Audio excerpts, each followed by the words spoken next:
Hello guys, welcome back to my new blog. তো তোমরা কেমন আছো? আশা করি খুব ভালো আছি, আমিও খুব ভালো আছি। তো এবারে দেখো লাস্ট পার্ট নিয়ে চলে এসেছি, মানে পার্ট 7 নিয়ে। তো এবারে এটাই মায়ের মানে লাস্ট ভিডিও, মানে এবারে মায়ের বিসর্জন হয়ে যাবে, আর কোনো কালী পুজোর কোনো ভিডিও আসবে না। তো এইখানে আমি ফার্স্ট উদ্বোধন করলাম তুর্কি জ্বালিয়ে। তো মানে বিসর্জনের মানে কখনই আমি আগে ফাটাই না, মানে এইটা নিয়ে ঝগড়া হয় আমাদের। তো এইখানে একটা আছে আমার কাছে ব্ল্যাক কিট বোম, তো এটা আমি দিলাম দাদাকে। এসব আমি ফাটাতে একদম পারি না, আমাকে বলছে এটা ফাটা। আমি বললাম, না বাবা আমি ফাটাতে পারবো না, ওখানে আমি ভয়ে দাঁড়িয়ে থাকবো, কী দরকার। তো দেখো এবারে তুরবি টুরবি এরা এগুলো জ্বালানো হয়ে গেলে, তো এবারে পুকুরে গিয়ে মানে সব গয়নাগুলো, মানে আমাদের বাড়িতে যে মানে অনেক অনেক জায়গা আছে যে বাড়িতেই সব গয়নাগুলো খুলে নেওয়া হয়, বাট আমি দেখেছি। কিন্তু আমাদের এখানে নিয়ম হচ্ছে মানে পুকুরে মানে যেখানে বিসর্জন হবে সেখানে কোনো মানে গয়না, ওখানেই গয়না খোলা হবে, বাড়িতে নয়। তো দেখো এখানে আমি আমি বলছি দাদাকে দে আমাকে, আমি একটু ধরাই, রসনাইটা জ্বালাই। তো এবারে এখানে আমি তুরপিটা জ্বালাবো বলছিলাম, কিন্তু আমার দাদা জ্বালিয়ে দিল। তো এবারে আরও আছে মানে স্কাই শট বলো, তুপি বলো, ওগুলো আমি জ্বালাবো। তো এবারে আমি যাচ্ছিলাম যে তুরপি জ্বালাতে, তারপরে দেখছি ওরা ব্ল্যাক কিট দিয়ে দিয়েছে। তো আমি ভয়ে সরিয়ে চলে এলাম, কারণ এইগুলো আমি একদম মানে আমি আওয়াজগুলো এতটাই ভয় লাগে, আমি ওখানে থাকতে পারি না। তো আমি পিছন থেকে আরও সরিয়ে চলে এলাম। তো দেখো এইবারে যাবো পুকুরে। তো এই দেখো আমি বললাম না স্কাই শট, এই মানে ফার্স্ট বলতে আমি দুবার ফুটিয়েছি, যখন একবার যাচ্ছিল ঘর তুলতে, আর এখন বিসর্জনের সময়।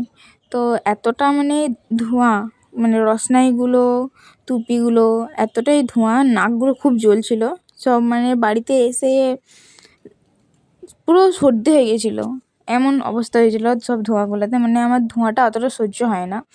তো ওখানে আমি মানে দাঁড়িয়েছিলাম, আমি তো মানে আমাকে কিছু খুলতে দেবে না, কারণ আমি একবার কানের খুল থেকে ফেলে দিয়েছিলাম। তো এবারে টাকার মালা খুলে দেওয়া হবে, মানে টাকার মালাটা খুলে সব গয়নাগুলো খুলে দেবে। তো গয়নাগুলো খুলে দেওয়ার পরই তারপরে বিসর্জন হবে, তার আগে বিসর্জন হয় না। আর মাকে বিসর্জন করার পর আরেকটা ঠাকুর এসেছিল, ওটা ভিডিওর লাস্টে আছে। তো এবারে মানে ওখানে যে একটা পুচকুর ঠাকুর দেখলে না, মাত্র এক ঝলক দেখালাম, এই দেখো এখানে একটু চুট্টু পাড়া, এটা হচ্ছে আমার ভাই বানিয়েছে। আর কেমন হয়েছে একবার জানাবে, ছোট তো জাস্ট ভালো করে দেখায়নি, কেউ ভুলে গিয়েছিলাম দেখাতে। তো এবারে ওখানে আমি বসে আছি, মানে মন্দিরে আমি বসে আছি, আর এখানে মায়ের গয়না খোলা হচ্ছে। তো মানে এক একটা জায়গায় মানে ছোটো ছোটো অনেক ছোটো ছোটো মানে গয়না আছে, যেমন টিপ ধরো, মানে আরও ছোটো ছোটো চোখগুলো আছে, ওগুলো সব খুলে দেওয়ার পর, নোয়া শাঁখাগুলো খুলে দেওয়ার পর তারপরে বিসর্জন হবে। সব একদম ভালো করে চেক করে নিল। তো ওখানে আমার ভাই সব রসনাইগুলো মানে জ্বালিয়ে দিল বলতে গেলে, তো আমিও একটু জয়েন করে নিলাম রসনাই জ্বালাতে গিয়ে। তো দেখো এবারে কিন্তু ঠাকুর নামিয়ে দিয়েছে। তো এবারে ওখানে গিয়ে বিসর্জন হবে। তো দেখো ওখানে আমি জলেতে গিয়ে মানে এখানে টুপি ধরিয়ে দিয়েছি, তো ওই জন্য ওইখানে গিয়ে আমি দাঁড়িয়ে আছি, মানে জলটাতে সব আগুনগুলো পড়ছে। তো এবারে মানে বলা হচ্ছিল যে এইখানে মানে সামনেই ফেলিয়ে দিতে, কিন্তু এখানে ফেলা হলো না।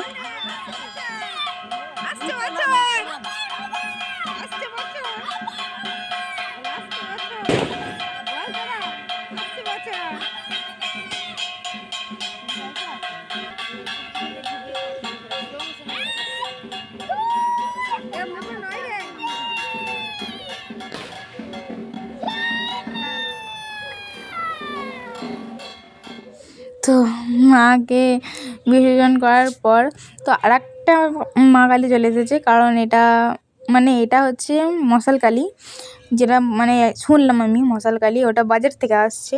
তো যেই তুর্পিটা মানে এক্সট্রা ছিল ওটা জ্বালিয়ে দিল। তাই এবারে চলে যাচ্ছে আমরা বাড়ি গিয়ে খাবো, মানে এত জোর আমার খিদে পেয়ে গেছিলো। আমি মাকে বলছি মা চলো খেয়ে নিই, মা বলে বিসর্জন হয়ে যাক তারপরে খাবি। তো দেখো এবারে আমি গেলাম রসনাই ধরাতে, মানে আমার হাতে অনেকগুলো রসনাই ছিল। তো এবারে যাচ্ছি নাচতে নাচতে বাড়ি, মানে খাবার চোটে কি হচ্ছে আমার।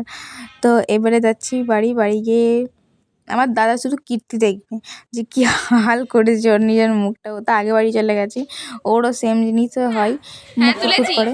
তুলেছি তুলেছি দেখি মুখটা একটু দেখি দেখি দেখি তাকা উপর দিকে তাকা উপর দিকে তাকা ভালো করে কেমন ঝাপসা পাড়া উঠেছে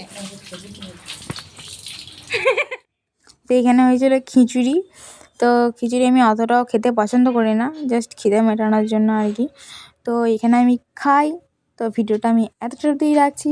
যদি ভালো লাগে থাকে লাইক কমেন্ট শেয়ার করবে, আর হ্যাঁ এবং সাবস্ক্রাইব করতে ভুলবে না।